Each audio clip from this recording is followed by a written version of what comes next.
Well, we promised you yesterday to get an Armenian perspective on all this, so let's speak to the Armenian analyst, Tigran Grigoryan. Welcome to the programme. From Armenia's point of view, does a peace deal of some sort seem likely?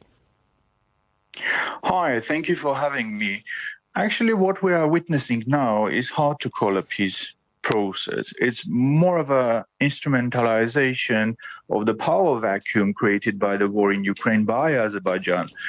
To pursue a very maximalist agenda and to impose unilateral concessions on Armenia. When it comes to peace talks, we have several tracks. So we have the delimitation and demarcation track, where we had certain developments a couple of days ago, and we have the peace talks itself that are ongoing in a bilateral format. After ethnically cleansing Nagorno-Karabakh last September, Azerbaijan has managed to move the peace process from the Western-led platforms to a bilateral format. And now Azerbaijan is pressurizing Armenia to get this unilateral concessions.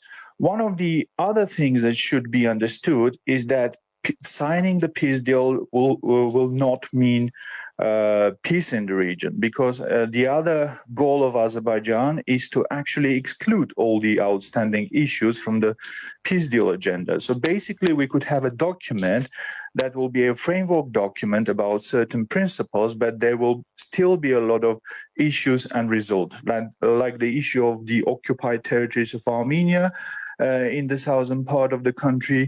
Azerbaijan attacked Armenia in 2021 and 2022 and occupied significant parts of its territory. I'm not sure Baku is willing to actually withdraw its forces from the Armenian territory, and President Aliyev has been very clear that they are not going to withdraw the forces there.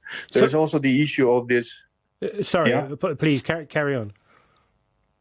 And there is the issue of this so-called land corridor Azerbaijan demands from Armenia, referring to the non-existing November 9 statement. So the November 9 statement was the ceasefire agreement that stopped the 2020 Nagorno-Karabakh war.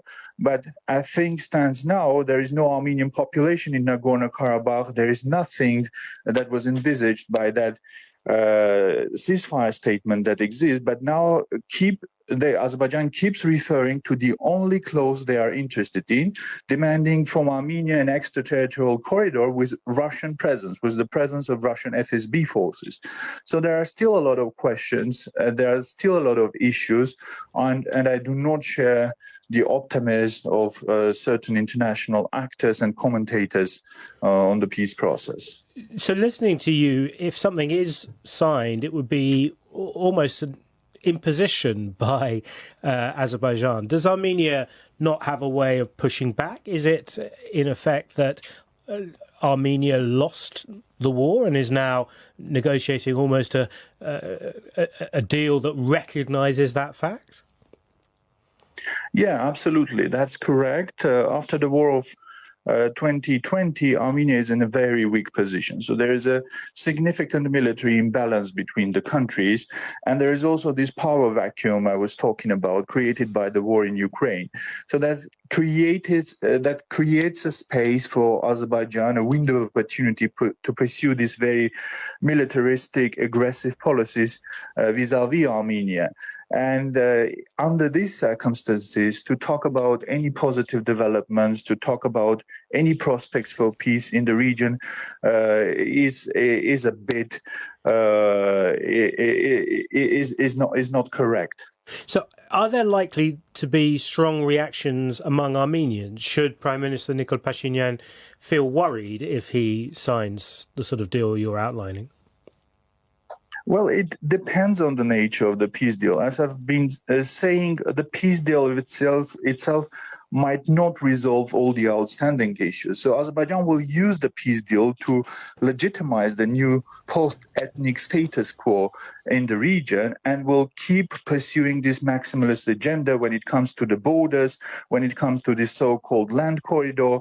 In Azerbaijan's understanding, Armenia shouldn't be a sovereign state. Just a couple of days ago, President Aliyev declared that if Armenia keeps purchasing weaponry, Azerbaijan will react. So Baku basically denies Armenia's right to self-defense.